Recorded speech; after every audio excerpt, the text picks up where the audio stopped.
नमस्कार. संस्कृती संवाद या चॅनलमध्ये आपल्या सर्वांचं मनपूर्वक स्वागत. आजचा जो विषय आहे तो गुढीपाडवा आणि संभाजी महाराजांचा जो संदर्भ लावला जातोय त्या संदर्भातचा आजचा विषय आहे. पवित्र सण म्हणून आपण गुढीपाडवा मानला जातो. तर या सणाला गालबोट लावण्याचं किंवा दूषित करण्याचं काम जी लोक आपला इतिहास विद्रूप करण्याचा प्रयत्न करत आहेत त्यांना व्यवस्थित आणि स्वच्छ माहिती जी आहे तशी आपल्याला हिंदूराव गोळे महाराज हे सांगणार आहेत. आणि यांचा अभ्यास खूप आहे. संभाजी महाराजांच्या विषयी अभ्यास आहे, ग्रंथांचा अभ्यास आहे.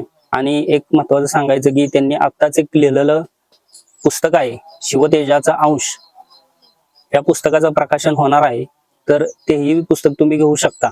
शिवतेजाचा अंश प्रकाशन पूर्व जर घेतलं तर 250 रुपयाला ते मिळेल आणि त्याच्यानंतर 300 रुपयाला मिळेल. लेखक हिंदूराव गोळे महाराज हे आपल्याला संभाजी महाराज आणि गुढीपाडव्याचा काय संदर्भ आहे त्या संदर्भात आपल्याला सविस्तर माहिती सांगणार आहेत. तर आपण त्यांच्याकडून सर्वात पहिले माहिती जाणून घेऊया. जय श्रीराम, रामकृष्ण. धर्मवीर छत्रपती श्री संभाजी महाराज आणि त्यांच्या हत्येचा संदर्भ देऊन गुढीपाडवा सण हिंदूंनी साजरा करू नये या बाबतीत काही तथाकथित इतिहासकारांनी जो बुद्धिभेद समाजामध्ये केलाय त्याबद्दल थोडस बोलावं असं मला वाटतं.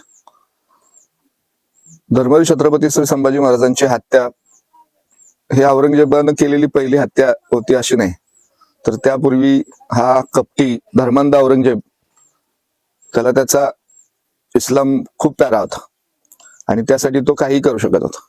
अगदी त्यानं त्याचा स्वतःचा सक्का भाऊ दारा शुकोव याची अगदी अमानुषपणे हत्या केलेली आहे.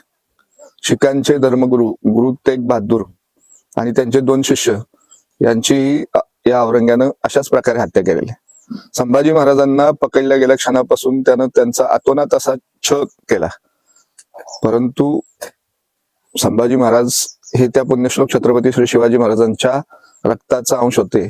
शिवतेजाचा अंश असणारे संभाजी महाराज, त्यांच्या अंगी साहस, धाडस, शौर्य, धैर्य, आग्रह, धग हे सगळे गुण समुच्चयाने एकवटले होते. आणि असे संभाजी महाराज त्या औरंगजेबाच्या छळापुढं झुकले नाहीत, नमले नाहीत.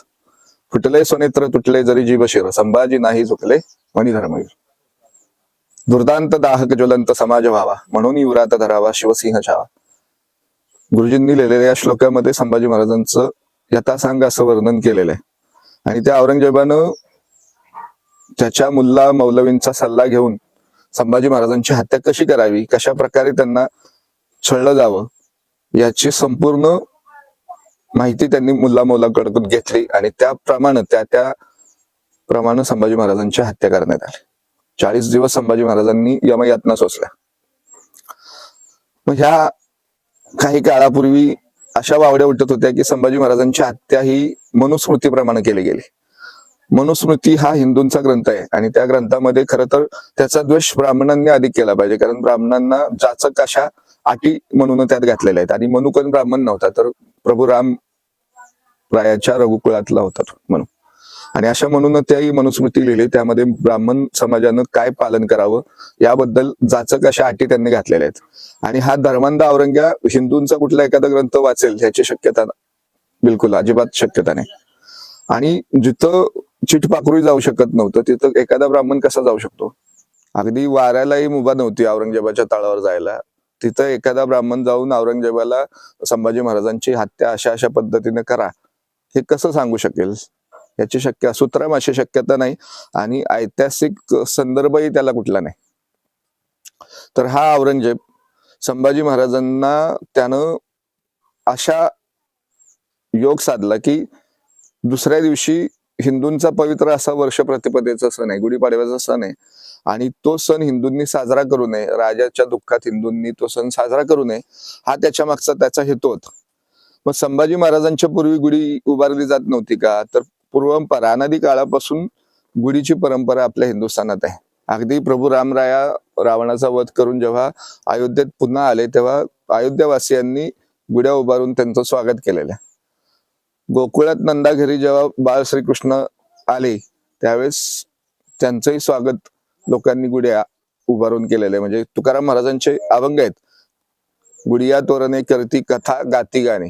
त्या बाळ श्रीकृष्णांच्या आगमनानं ते गोकुळ आनंदलं होतं आणि त्या आनंदाच्या भरात त्यांनी गुढ्या उभारून आपल्या त्या लाडक्या श्रीकृष्णाचं स्वागत केलेलं आहे. संतांच्या अनेक अभंगामध्ये गुढीची परंपरा मांडण्यात आलेली आहे. आपण संत साहित्याचा अभ्यास करत नसतो आणि हे बुद्धिभेदी लोक जे आहेत त्यांना समाजामध्ये दुहीच तयार करायचे.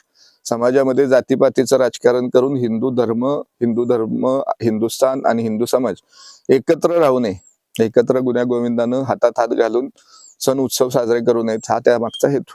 गुढिया तोरणे करती कथा गाती गाणे, त्याशिवाय माझ्या जीवीची आवडी पंढरपुरा नेईन गुढी, अशी संतांची बोधवाक्य आहेत.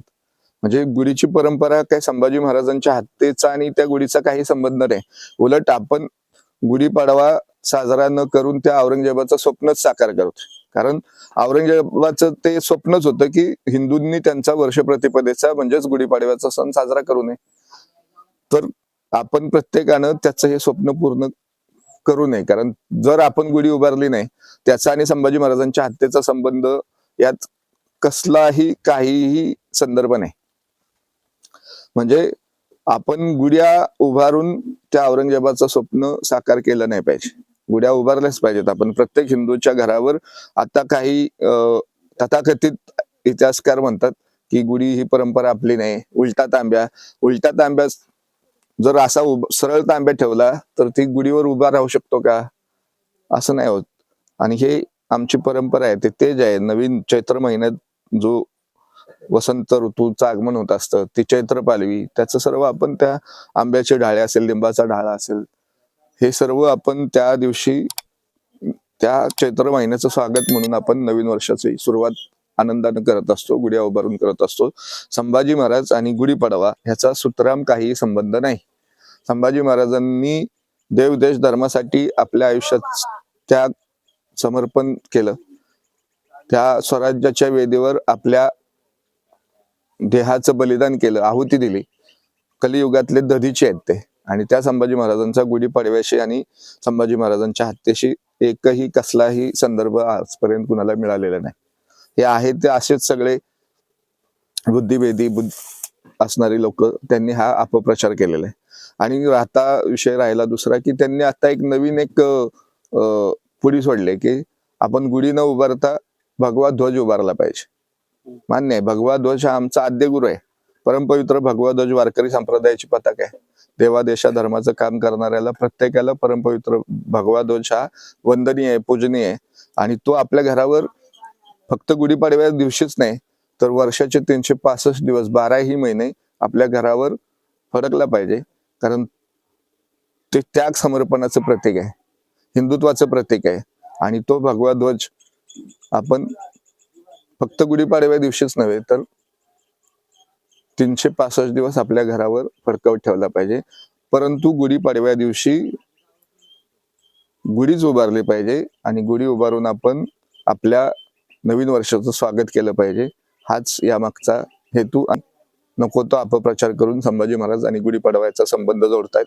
तर संभाजी महाराजांच्या हत्येमागं त्या पाताळी यंत्री कपटी औरंग्याचंच षडयंत्र होतं.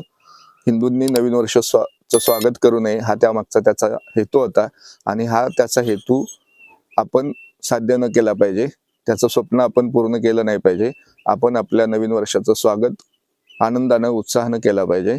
आपल्या सर्वांना हिंदू नवीन वर्षाच्या हार्दिक शुभेच्छा. जय श्री राम. व्हिडिओ आवडला असेल तर चॅनेलला लाईक, शेअर, सबस्क्राईब करा विसरू नका. धन्यवाद.